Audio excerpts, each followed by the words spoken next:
The mansion was too quiet for such a big house. Zuri stood at the gate, her small bag pressed tightly against her chest. She looked up at the tall building in front of her. White walls, shiny windows, black cars. She had never seen anything like it. The guard at the gate looked her up and down and shook his head. "You're the new maid?" he asked in Korean. Zuri nodded slowly. She didn't speak much Korean yet, but she understood that much. She gave a shy smile. "Yes. My name is Zuri. I came from Africa." The guard didn't smile back. "Follow me." He walked fast, not waiting for her. Zuri hurried behind, her shoes making soft sounds on the marble floor. Inside, everything was shining. There were big chandeliers, long white curtains, and golden chairs. Everything smelled clean, too clean. A group of Korean housekeepers passed by. They looked at her, whispered something in Korean, then laughed. Zuri lowered her eyes. She was used to this. Back home, she had worked in houses before. But she had never felt this alone. No one welcomed her. No one smiled. No one showed her where to go. Except one person. A small boy peeked from behind a wall near the stairs. He had big round eyes and short black hair. He didn't say anything. He just stared at her. Zuri smiled gently. "Hello, little one." He didn't reply. She waved. He didn't wave back. But he didn't run either. Later that day, Zuri was given a small room near the kitchen. It had a tiny bed, one pillow, and no window. But she didn't complain. She was thankful. At least she had a place to sleep. She changed into the gray maid's uniform and started working. She swept the floors. She washed the dishes. She polished the tables until her back hurt. Every time she passed the stairs, she saw the little boy. Watching her. Always quiet. Always alone. She tried again. "What's your name?" Still no answer. One of the Korean nannies passed by and rolled her eyes. "That's Jiho. The CEO's son. Don't talk to him. He won't talk to you." Zuri looked surprised. "Why not?" The nanny shrugged. "He stopped talking after his mother died. 2 years ago." Zuri's heart broke. The boy looked so small.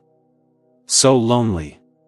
That night, as Zuri washed the last plate, she felt a presence behind her.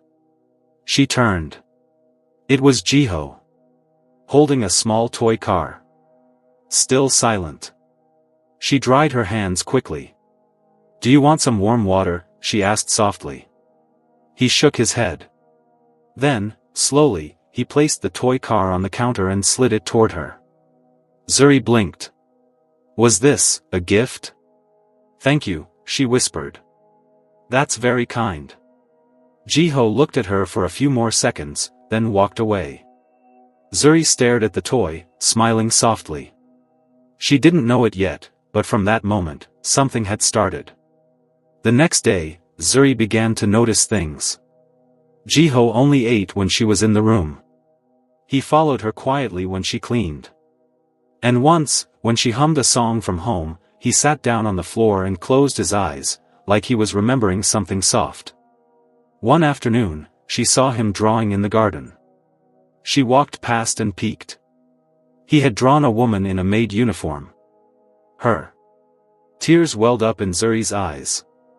But she didn't say a word. She just bent down and whispered. "Thank you for seeing me." The boy looked at her. Still no words. But his eyes were warm now.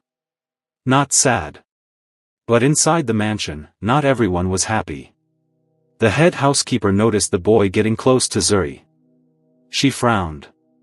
The staff whispered more. They didn't like how the African girl was being noticed. And far upstairs, in a big office with tall windows, CEO Jang watched the security camera footage on his tablet. He saw his son following the maid. He saw them smiling. And he didn't like it. Not one bit. Keep her in the kitchen, he told the housekeeper coldly. She's not here to play. The morning sun was bright over the city of Seoul, but inside the mansion, tension hung heavy in the air. Zuri woke up early, just like always. She wore her gray uniform, tied her hair neatly, and went straight to the kitchen to start her chores. She moved quietly, humming softly, careful not to disturb anyone. She hadn't seen Jiho yet. Usually, he peeked at her from the stairs or left a toy car on the counter. But today, nothing. She felt uneasy. By 9 a.m., the mansion was awake. The maids were cleaning, the butlers were busy, and the nanny was getting Jiho ready for his school tutor. Zuri peeked into the living room and saw the little boy curled up on the couch. Something felt wrong. His skin looked pale. His eyes dull. He wasn't playing. He wasn't even watching her like before. Zuri frowned. "Is Jiho okay?" she asked one of the other maids. The maid scoffed. "He's just a quiet child. Don't get involved." But Zuri couldn't ignore it. She looked at Jiho again. His small hand was shaking. The nanny came in with a glass of milk. "Drink up, Jiho," she said. He didn't move. Zuri stepped closer. "Maybe I can help." The nanny raised her hand sharply. "You." Back to the kitchen. Zuri stepped back quietly. Her heart was tight. But she couldn't take her eyes off him. 30 minutes later, Zuri was wiping the counter when she heard a loud thud. Then a scream. "Jiho!" She dropped the towel and rushed out. The living room was in chaos. The boy lay on the floor, completely still. His eyes were rolled back, and his lips were slightly blue. The nanny was shaking, screaming in Korean. None of the staff knew what to do. Zuri didn't even think. She ran forward and dropped to her knees beside the boy. "He's not breathing," someone cried. Zuri placed 2 fingers gently on his neck. "No pulse." "Call an ambulance," she shouted. But nobody moved. They just stared. Shocked. Frozen. Zuri leaned down and tilted Jiho's head. She began chest compressions. 1, 2, 3, 4. Tears streamed down her face. "Stay with me, little one. Please. Don't go." She checked again. Weak, but there was something. She breathed into his mouth. Again. And again. His small chest lifted. Then dropped. Finally, he coughed. The boy opened his eyes slowly. Zuri gasped. "Thank you, God." The rest of the staff stood behind, mouths open in disbelief. The ambulance arrived 10 minutes later. Jiho was rushed out in a stretcher, but his tiny hand reached out and gripped Zuri's wrist tightly. He didn't want to let go. The medics tried to separate them. "He's asking for the maid," one said in Korean. "Let her ride with us," another agreed. Zuri sat beside him in the ambulance, holding his hand tightly the whole way. He didn't speak, but his eyes never left hers. Back at the mansion, the entire house was silent. In his office upstairs, CEO Jang stood in front of the security monitor. He had watched everything. Every step Zuri took. Every word she said. Every breath she gave his son. And something inside him twisted. This poor African maid had done what his entire trained staff couldn't. She had saved his only child. But he said nothing. Just stared at the screen, and clenched his jaw. At the hospital, the doctors ran tests. They said Jiho's condition was serious but stable. "He has a rare heart problem," the doctor explained. "Stress makes it worse. He needs love, peace, and safety." Zuri sat by the bed the whole day. She held Jiho's hand and told him soft stories from home. She even hummed the song he liked. The same one she had once sung while washing dishes. Slowly, Jiho spoke. "Zuri." Her heart stopped. That was the first word he had said in 2 years. Tears ran down her cheeks. Yes, Jiho. I'm here. Outside the room, nurses and doctors whispered. The maid had reached the boy no one else could. And at the hospital entrance, CEO Jiang stood in silence, watching from behind a glass wall. He had come to see his son. But now, he was watching the maid. Who are you? He whispered to himself. Zuri sat by the hospital bed like a statue. Jiho was sleeping peacefully now, his little fingers wrapped around her own. Machines beeped softly beside him. The sunlight filtered through the curtains, casting a golden glow across his fragile face. She hadn't eaten. She hadn't moved. She just stayed. Her back ached. Her eyes were tired. But her heart was calm. For the first time in a long while, she felt like she mattered. Outside the room, footsteps echoed.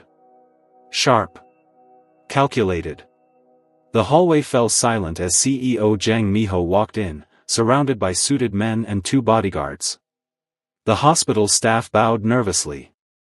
Where's my son? He asked, his voice cold but composed. Room 304, sir. He's stable. He nodded without saying thank you and strode forward. The moment he reached the door, he paused. Through the small glass window, he saw her. The African girl in the gray maid uniform, sitting beside his only son, holding his hand like she was family. He clenched his jaw. Get her out, he said to his assistant. The man hesitated. But, sir, he spoke her name. She saved his life. She's a maid, Jiang cut in, voice sharp. Not his nurse. Not his family. I don't care what he said. The assistant bowed his head. Jiang stepped in. Zuri looked up slowly. She didn't recognize the man at first. Tall. Clean-shaven. Cold eyes like winter ice. He wore a black designer suit, his watch probably worth more than her whole life. But she could feel it. Power. And pain. Are you his father? She asked softly. He didn't respond. He stared at her, then at Jiho. Then back at her again. Get up. Zuri blinked. Excuse me? Stand. Now. She stood quickly, confused, her hands still holding Jiho's. But Jiho's tiny grip tightened, he didn't want her to let go. Jiang's eyes darkened. You've done enough, he said, pulling up the chair and sitting beside the bed. Zuri stepped back, her heart pounding. Jiho's lips moved weakly. Ri. The CEO stiffened. Zuri smiled gently. I'm here, Jiho. I'm still close. Jiang looked up sharply. What did you do to my son? He demanded. I didn't do anything wrong, she replied quietly. He collapsed. I gave him CPR. I stayed with him. That's all. He stared into her eyes for a long moment. Why? Zuri blinked. Why, what? Why would a maid risk everything for someone who isn't her child? Zuri's voice trembled. Because no child deserves to die when there's still a chance to save them. Silence. Her answer pierced something in him. He didn't show it, but he felt it. Deep down. The last time someone had said that to him, it was his wife. Before she died. The door opened. Jiho's pediatric specialist stepped in. Ah, Mr. Jiang. Good you're here. We reviewed the scans. Your son has stress-induced arrhythmia. Emotional trauma worsens it. He needs calm. Familiar care. And surprisingly, he responded better to the maid than to medical staff. Zuri looked down. Jiang stayed silent. The doctor continued. May I suggest that she be allowed to stay with him, at least until we confirm stability? The CEO stood slowly. Out, he said again, eyes on Zuri. Sir, You are not a therapist. You are not family. You're a cleaner. Go clean something. Zuri's lips trembled. But she nodded. Yes, sir. She turned to leave, but Jiho whimpered. Zuri. That one word made the room still. Zuri froze. The CEO didn't turn around. But he felt it. That pull.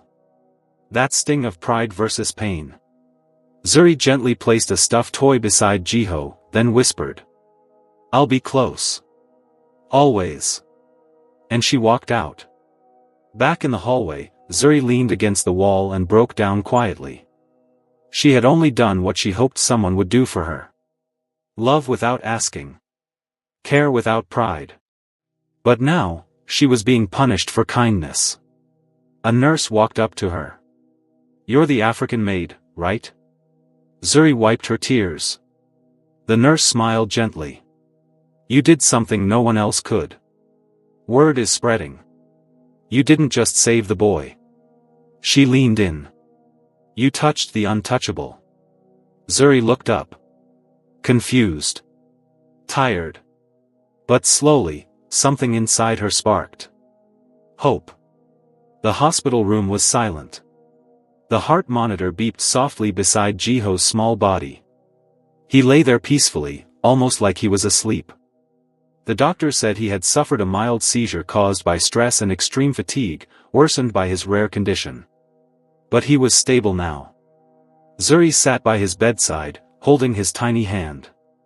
She hadn't let go since they got there. Across the room, CEO Zhang stood stiffly by the window, arms folded, eyes burning with confusion and guilt. His expensive coat was still damp from the rain, but he didn't seem to care. For the first time in years, he wasn't thinking about business. He was thinking about his son. The doctor's words kept replaying in his head. He has been emotionally neglected, sir. The boy is deeply attached to the maid. She's the only one who seems to give him comfort. It stung. Was he really that distant? Was he truly the reason Jiho was fading? He turned slightly when he heard the boy murmur something. Zuri leaned in. Jiho? Baby, what is it? Jiho blinked slowly and looked up at her with his pale eyes. You're still here, he whispered weakly. I'll always be here, Zuri said softly, brushing his hair from his forehead. He smiled faintly. You smell like mangoes.